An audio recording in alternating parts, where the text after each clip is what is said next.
Welcome back to my channel. मी आज इथे तुम्हाला रव्याचे लाडू बनवून दाखवणार आहे। त्यासाठी मी ते 1 ग्लास रवा घेतलेला आहे आणि अशा प्रकारे मी छान इथे तूप टाकून भाजून घेते।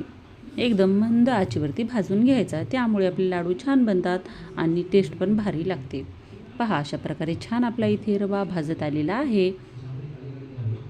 मंद आचेवरती कधीही भाजून घ्यायचा। एकदम सोप्या पद्धती आणि लवकर बनणारे आपले रव्याचे लाडू।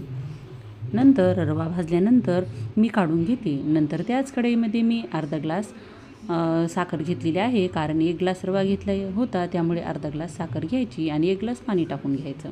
नंतर इथे मी काही ड्रायफ्रूट कट केले होते, तेही आपण यामध्ये टाकून घेतले। विलायची, खोबरकीस आणि काही ड्रायफ्रूट्स।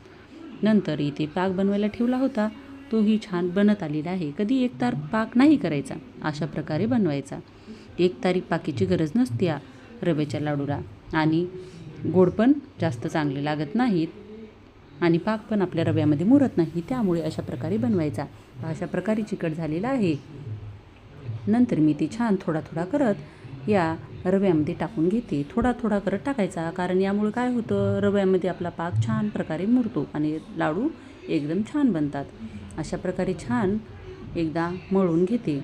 नंतर पुन्हा 5 मिनिटे ठेवून देते। पहा, अशा प्रकारे आपले छान आता रव्यामध्ये पाक मुरलेला आहे।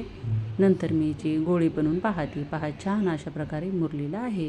तर मी त्यासाठी काय करते, पुन्हा एकदा लाडू बनवताना यामध्ये मी तूप ॲड करते, कारण तूप असेल तरच रव्याच्या लाडूला टेस्ट छान लागते।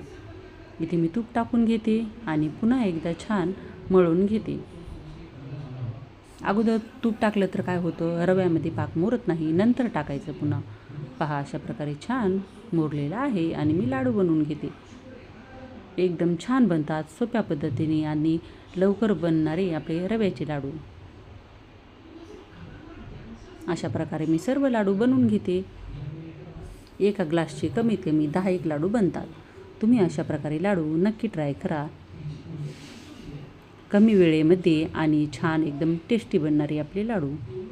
माझे जर व्हिडिओ आवडत असतील तर व्हिडिओला लाईक, शेअर आणि सबस्क्राईब करायला विसरू नका। भेटूयात पुन्हा अशाच एका नेक्स्ट व्हिडिओमध्ये। तोपर्यंत बाय।